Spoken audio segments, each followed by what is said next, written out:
സുഹൈൽ മുഹമ്മദ് ചില അപ്ഡേറ്റുകളുമായി നമുക്കിപ്പം ചേരുകയാണ്. സുഹൈൽ, എന്താണ് പ്രേക്ഷകരുമായി പങ്കുവയ്ക്കാനുള്ള പുതിയ വാർത്തകൾ? കാറ്റ് വിധിച്ച് കൊടുങ്കാറ്റ് എന്ന കണക്കെ ഈ പറയുന്ന യുദ്ധം മുറുകുമ്പോൾ കൈകെട്ടിയുന്ന ലോക രാഷ്ട്രങ്ങൾ ഇപ്പോൾ പതിയെ അതിലേക്ക് ഇടപെടുന്നു എന്നൊരു വാർത്ത കൂടി വരുന്നു. അത് സമാധാനത്തിൽ ഇടപെടലാണോ അതോ പക്ഷം പിടിച്ചുകൊണ്ട് യുദ്ധം കൂടുതൽ വഷളാക്കുന്നതാണോ എന്ന് ഈ ഘട്ടത്തിൽ പറയാനാകില്ല. ഏറ്റവും അവസാനമായി വരുന്നൊരു അപ്ഡേറ്റ് ചൈനയിൽ നിന്നാണ്. ചൈനീസ് വിദേശകാര്യമന്ത്രി ഇറാൻ വിദേശകാര്യമന്ത്രി അബ്ബാസ് അരാക്ചിയുമായി സംസാരിച്ചിട്ടുണ്ട്, പൂർണ്ണ പിന്തുണ കൊടുത്തിട്ടുണ്ട്. ഇരു രാജ്യങ്ങളോടും വെടിനിർത്തൽ ആഹ്വാനം ചെയ്യുന്നു. പ്രധാനമായും ഇസ്രായേലിനോട് വെടിനിർത്തണം, സംഘർഷം അവസാനിപ്പിക്കണം എന്നാണ് ചൈന പറയുന്നത്. ഇന്നലെയും ഈ പറഞ്ഞതുപോലെ ചൈനീസ് വിദേശകാര്യമന്ത്രി വാങ്ങി അബ്ബാസ് അരാക്ചിയുമായി സംസാരിച്ചപ്പോഴും സമാനമായ രീതിയിൽ ഇറാന്റെ പരമാധികാരത്തിന്മേലുള്ള കടന്നുകയറ്റത്തെ ഒരു തരത്തിലും അംഗീകരിക്കാനാകില്ലെന്നും ഉടൻ ഇത് നിർത്തണമെന്നും ഇസ്രായേലിനോട് പറഞ്ഞു. ഇസ്രായേലിനോട് വെടിനിർത്തലിന് ആഹ്വാനം ചെയ്യുമ്പോൾ ഇറാനോട് പക്ഷം പിടിക്കുന്ന മട്ടിൽ കൂടിയാണ് കാര്യങ്ങൾ നമ്മൾ വ്യാഖ്യാനിക്കേണ്ടി വരിക. പ്രത്യേകിച്ച് ചൈന എന്ന് പറയുമ്പോൾ ഇറാനിൽ ഏറ്റവും കൂടുതൽ ഓയിലും നാച്ചുറൽ ഗ്യാസും അടക്കം വാങ്ങുന്ന അല്ലെങ്കിൽ ചൈന ഏറ്റവും കൂടുതൽ ആശ്രയിക്കുന്ന രാജ്യം കൂടിയാണ്. ഇറാനിലൊരു പ്രശ്നം, ഇറാനിലൊരു പ്രതിസന്ധി അത് അവരുടെ ഊർജ്ജ മേഖലയെ കാര്യമായി ബാധിക്കും. അതുകൊണ്ടൊരു പിന്തുണയാണോ അല്ലെങ്കിൽ ഒരു പക്ഷം പിടിക്കലാണോ സമാധാനമാണോ നമുക്ക് പറയാൻ പറ്റില്ല. എന്തായാലും ചൈന കൂടി ഗ്രൗണ്ടിലേക്ക് ഇറങ്ങുന്നു എന്നത് ഏറ്റവും എടുത്തു പറയേണ്ട കാര്യമാണ്.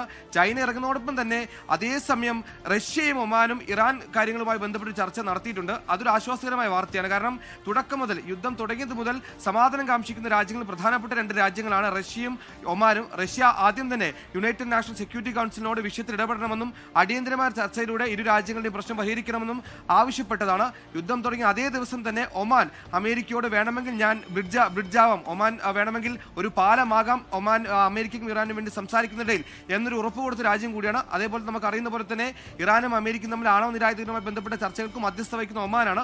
ഒമാനും റഷ്യയും തമ്മിൽ ചർച്ച നടത്തുന്നുണ്ടെങ്കിൽ സ്വാഭാവികമായും ആ മേഖലയിൽ ആകപ്പാട് സമാധാനം പുലരണമെന്ന പ്രതീക്ഷയിൽ നടത്തുന്ന ചർച്ചയായിരിക്കും എന്ന് നമുക്ക് ആശ്വാസമെന്ന മട്ടിൽ തൽക്കാലം അനുമാനിക്കാം. അങ്ങനെ തന്നെ കാര്യങ്ങളാവട്ടെ. അങ്ങനെ ചില ആഗോള രാജ്യങ്ങളിൽ നിന്നൊക്കെ ഇടപെടൽ ഉണ്ടാവുന്നു. ചൈന, റഷ്യ, ഒമാൻ അടക്കമുള്ള രാജ്യങ്ങൾ പ്രശ്ന പരിഹാരത്തിന് മെല്ലെ മെല്ലെ മുന്നോട്ടേക്ക് ഇറങ്ങുന്നു. ഇനിയും മുന്നോട്ട് പോയി കഴിഞ്ഞാൽ സ്ഥിതി സങ്കീർണമാകും, ഊർജ്ജ പ്രതിസന്ധി ഉണ്ടാകും, സാമ്പത്തിക പ്രത്യാഘാതങ്ങൾ ഉണ്ടാകും എന്ന തിരിച്ചറിവൊക്കെ ലോകരാജ്യങ്ങൾക്ക് മേൽ ഉണ്ടാകുന്നു എന്ന് വേണം നമുക്ക് ഈ ഘട്ടത്തിൽ മനസ്സിലാക്കാൻ.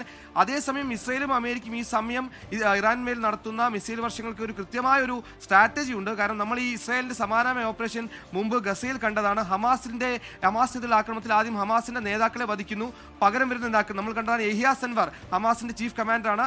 യഹിയ സെൻവറിനെ വധിച്ച ഉടൻ തന്നെ പകരം ചുമതലയെടുത്ത മുഹമ്മദ് സെൻവറിനെയും പറയുന്ന മാസങ്ങൾക്കുള്ളിൽ വധിക്കും നമ്മൾ കണ്ടതാണ്. സമാനമായി ആയത്തുള്ള അലി ഖമനെ കൊല്ലപ്പെട്ടതിന് പിന്നാലെ പകരം നേതൃത്വം ഏറ്റെടുത്ത ഓരോരുത്തരെയായി ഇസ്രായേലും അമേരിക്കയും ചേർന്ന് സ്കെച്ച് ചെയ്യുന്നുണ്ടോ എന്ന സംശയം നമുക്ക് ഈ ഘട്ടത്തിലുണ്ട്. അത് തന്നെയാണ് ഈ പറയുന്ന പ്രസിഡൻഷ്യൽ ബിൽഡിങ്ങിന് സമീപത്തുണ്ടായ സ്ഫോടനവും. അതേപോലെ തന്നെ അവിടുത്തെ അസംബ്ലി ഓഫ് എക്സ്പേർട്ട് എന്ന് പറഞ്ഞാൽ ഈ പറഞ്ഞതുപോലെ ഏറ്റവും നിർണായകമായ ഭരണ സംവിധാന ഘടനയാണ്. ആ ഘടനയാണ് അല്ലെങ്കിൽ ആ ഒരു സംവിധാനമാണ് ആരാണ് അടുത്ത സുപ്രീം ലീഡർ എന്ന് പോലും തീരുമാനിക്കുന്നത്.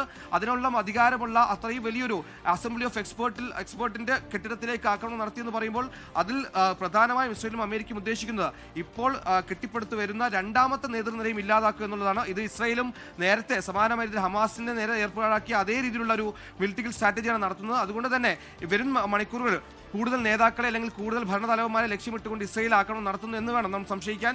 ഇപ്പോൾ തന്നെ 150 നഗരങ്ങളിലാണ് ഇസ്രായേൽ ഇത്തരത്തിൽ ബാലിസ്റ്റിക് മിസൈൽ വർഷിച്ചുകൊണ്ടിരിക്കുന്നത്, മിസൈൽ ആക്രമണം നടത്തിക്കൊണ്ടിരിക്കുന്നത്. അതിൽ പലതും ഈ പറഞ്ഞ പോലെ ജനവാസ മേഖലയാണ്. നമുക്കറിയുന്ന പോലെ തന്നെ മിൻഹാബിലെ കുട്ടികളുടെ കൊല്ലപ്പെട്ട 160 കുട്ടികളുടെ കുഴിമാടങ്ങളുടെ ദൃശ്യങ്ങൾ ലോകത്തെ നടുക്കിയതാണ്. യുദ്ധഭൂമുഖത്ത് ബാക്കിയാക്കുന്നത് ആ നൊമ്പരമാണ് നമ്മൾ മനസ്സിലാക്കിയതാണ്. അതുപോലെ ഈ ഹ്യൂമൻ റെസിഡൻഷ്യൽ ഏരിയകളിലൊക്കെ വലിയ രീതിയിൽ ആക്രമണം നടത്തുന്നു എന്ന വാർത്ത, ആശുപത്രികൾക്ക് നേരെ ആക്രമണം നടത്തുന്ന വാർത്തയൊക്കെ ഇറാൻ പുറത്തുവിടുന്നുണ്ട്. അതേസമയം തന്നെ ഇറാനിലെ ആണവ കേന്ദ്രങ്ങൾക്ക് സമീപം സ്ഫോടനം നടന്നുവെന്ന വാർത്തയും ഇറാനിൽ നിന്ന് വരുന്നുണ്ട്.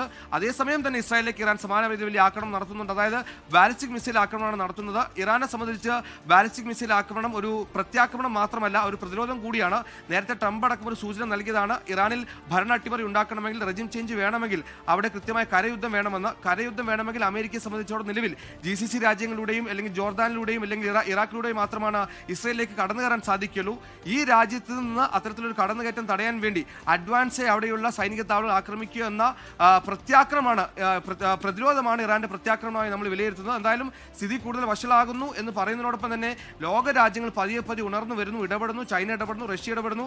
ഇനി അങ്ങോട്ട് കൂടുതൽ മുന്നോട്ട് പോകില്ല എന്ന് നമുക്ക് പ്രത്യാശിക്കാം. പക്ഷേ അത്തരത്തിൽ കൃത്യമായ ശുഭസൂചന നൽകുന്ന വാർത്തകൾ ഈ ഘട്ടത്തിലും വരുന്നില്ല. ലോകത്തെവിടെയായാലും ഏത് സമയത്തും 24 വാർത്തകളും ഓഗ്മെന്റഡ് റിയാലിറ്റി പാക്കേജുകളും എക്സ്പ്ലെയിനറുകളും വിശദമായി കാണാൻ ഞങ്ങളുടെ യൂട്യൂബ് ചാനൽ നിങ്ങൾക്ക് സബ്സ്ക്രൈബ് ചെയ്യാം.